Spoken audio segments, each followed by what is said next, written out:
Studio is thick. Sneaky Hembo versus Graziano. Here we go. Tom Brady will be 43 years old next year. Who was the oldest quarterback to win a game in the Super Bowl era? I got to say, I don't know. But it takes a village sometimes, right? And we were talking a lot in the break about who it might be and getting a lot of help. Last time I didn't listen to Bobby Carpenter, I got it wrong. So this time I'm going with his suggestion and saying Steve DeBerg. I thought his suggestion was Vinny Testaverde, which is the correct answer. You weren't listening. It was the answer 2 weeks ago. Is it just Testaverde all the time now? Look at the joy in the face of Paul Hembekides. He's just a big Testaverde fan. He lives for this stuff. That is a great moment for Hembo. All right, I was sitting right there. I thought Bobby said Vinny Testaverde. But he was saying DeBerg. No, DeBerg was the first thing he said. So let's see if you do better looking forward than you did looking backward. This is something we call 2020 vision. Looking ahead to next year. Graziano, first one is for you. Where is Tom Brady going to play in 2020? Once again, I don't know, but my pick is the Los Angeles Chargers. I just think it's that important for them to get him in there, sell some tickets in that LA stadium. I think he's got a chance to maybe make a final run with them. They have a good enough roster. I'm going to pick the Chargers, but again, it's a guess. Next stop, Bobby Carpenter. Will Dak Prescott play week 1 for the Cowboys? Yes, because if not, they might be trying to re-sign Vinny Testaverde and pull him out to get another win at some point in the future. Jerry Jones knows that he is the key. There's a lot of posturing right now. There's no way that he is not out there for the start of the season and is the Dallas Cowboys starting quarterback come 2020. 2020 vision. Graziano, who will be the National Football League's MVP next year? We had to do this survey. I picked Carson Wentz. I'm trying to go off the board here, pick a Super Bowl that might not have been picked, and so I had the Eagles in there. So I'm saying Carson Wentz stays healthy again and cashes in on that talent and some improvements to the Eagles roster. Maybe he's the MVP now. I like that a lot. And wherever he is, Dan Orlovsky is cheering right now. Finally, Bobby, name a team that missed the playoffs this past year that makes it next year. The Indianapolis Colts. You look at them a couple years ago, really good. They had all the offseason turmoil with their quarterback position. Jacoby Brissett did a pretty good job. He was good, not great. Phillip Rivers is out there. I can see if he slides in, that team goes from 7 wins potentially to 10 or 11. In the South, it seems like it's always churning in the AFC. You know, it's funny because when that question came up, the first thought I had was of the Patriots. Now, it might seem ridiculous, the notion that the Patriots would not be in the playoffs. But if Tom Brady is not their quarterback, it's not exactly clear to me what the Patriots are. And it seems they would be at a crossroads, the likes of which they have not faced in 20 years. Dan Graziano, they could go one of two ways. With the oldest roster in the National Football League, and let me say that again, the oldest roster in the National Football League. If Brady signs with the Chargers or the Titans or wherever he winds up going, does Belichick, do they start over again from scratch, or do they go out and try and plug that hole with a veteran quarterback and try and win it again? I think it's a very real possibility that they start a rebuild because the Patriots rebuild all the time anyway. People just don't really notice it. I mean, they're constantly changing the offense, shuttling personnel in and out, and Brady's been the constant, as you say, for 20 years. But if he's not there, I think what you have is a real rebuild around a question mark at quarterback for the first time in a couple of decades because they need to get younger on defense.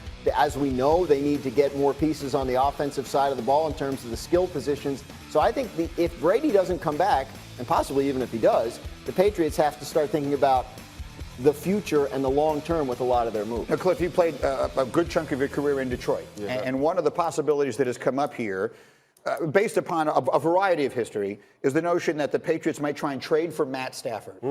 Would you, if you were advising Bill Belichick, if he called you up, which would be an upset, but it would be interesting. Never know. If Bill Belichick called you up and said, Cliff, if Brady leaves, what should I do? What would you advise him to do?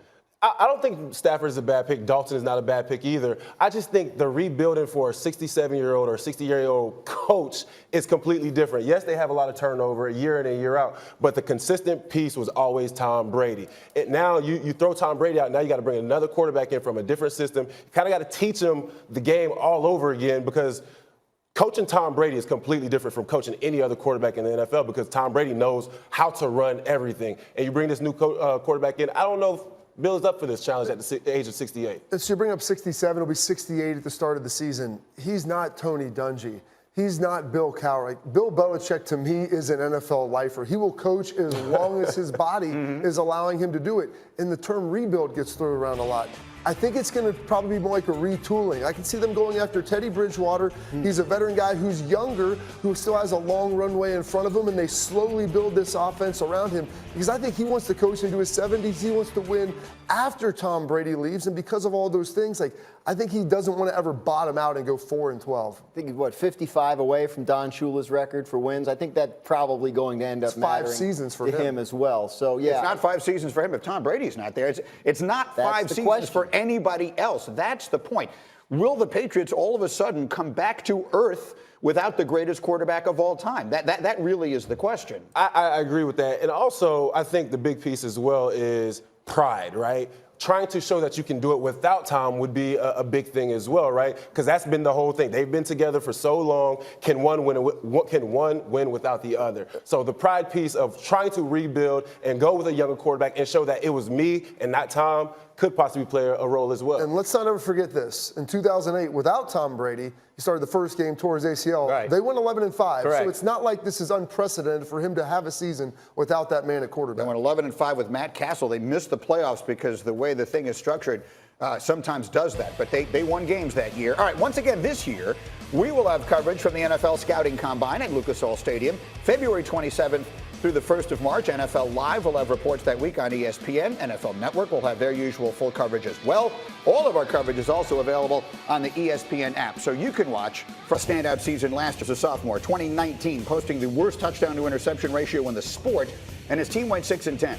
Stephen A. Smith, for one thing, cannot believe people are making excuses for him. Listen to Steve. What the hell is all of this stuff, the massaging of Baker Mayfield? What have you done? You've thrown 22 touchdowns, 21 interceptions. The bottom line is this. He can play. I'm not knocking Baker Mayfield. I know he's not a scrub. But my God, to sit up there and to soak up all that adulation and to produce so little and for the folks to have this insatiable appetite to continue to support him, what are you going to do next? Put a pacifier in his mouth? It's ridiculous. Someone follow that. Well, I will tell you this. Every general manager is going to support their quarterback 1,000%. up until the point that they don't. And if you look at Tennessee coming in, Marcus Mariota was their guy. You look at the Bucs, Jameis Winston was their guy. Jameis Winston's probably not their guy going forward, and Mariota got benched in week 6. And so he had to come in. Barry had to say this about him. He was going to support him. And if you look at this, that's a way that they can justify, hey, he's had 2 coaches in 2 years. His offensive line wasn't where he needed to be. He was getting sacked a lot. There were a ton of issues that were outside of his control. And so with that now, I'm the guy that's going to come in and stabilize this. We'll build the roster around him, give him a stable coaching staff, and then also, you can push some of that success back into the front office. That's all the GM can say is make that quarterback comfortable. He has to come out and just stay and rave about him to make him comfortable, to go into that locker room during the offseason and lead the charge. I've never seen a GM just bash, their quarterback going into the space. So, yes, you have to do that. But what I do think they do need to bring is another veteran quarterback to apply a little pressure to Baker Mayfield to make sure that he does take those strides and get better as a player, but more so than anything is as a leader. Does that seem realistic to you, Dan? I think it's realistic given what the veteran quarterback market looks like this year. There's going to be some pretty accomplished guys that are probably going to have to settle for backup jobs and might be okay with a role like that. This whole thing reminded me of a conversation I had with John Gruden a couple of years ago at training camp when it was his first year back in Oakland. And he said, everything that I say and everything that comes out of this organization has to be upbeat and positive about Derek Carr because we need to make sure he's in the best possible position to succeed. So this is not, what Andrew Berry is doing is not unusual and it's not wrong. But look, Baker Mayfield has 2 more years left on his rookie contract. They have the 5th-year option after that. It's too soon to know about this 24-year-old. And by the way, you say 2 coaches. He's about to have his 4th different NFL head coach, and he's going into his 3rd season. That's not easy. The only time I can remember front office not backing their quarterback was the Washington Redskins with Kirk Cousins, and everybody famously knows how that went, where they're talking trash back and forth in the media. Yeah. And so when you see this, everybody's going to support their guy, because if they don't, who else is going to? I actually think it could be really good for Baker to have a backup that could push him a little bit. But I think, too, a lot of it's going to be on him to really be that guy that we saw in Miami who was contrite and apologetic for the way that he had acted last year. I think that's a big part of it no matter what. I think he just needs to play better. His rookie year, he showed he had a little magic. And then it is remarkable what happens when hope turns into expectation. And going from 7 wins his rookie year, I think they won 7 games his rookie year. That was a remarkable accomplishment for a team that had been 0-16 the year before. And then last year, winning 6 games with the additions that they made, all of a sudden was a disaster. They need to get a better offensive line. They need a better head coach. We'll see if the new guy they bring in is a better head coach. There are a lot of things that have gone on around Baker Mayfield. He fits perfectly into the box that I have laid out many times. More good young quarterbacks are ruined in the NFL than developed. Last year, there were a lot of things going bad in Cleveland. He was only one of them. I think you're absolutely right. And it's important for people to remember that Andrew Berry, the new GM, was a part of that Cleveland front office when they drafted Baker Mayfield. So it's not as if he has no connection to the pick. Okay, more on football coming, but some sneak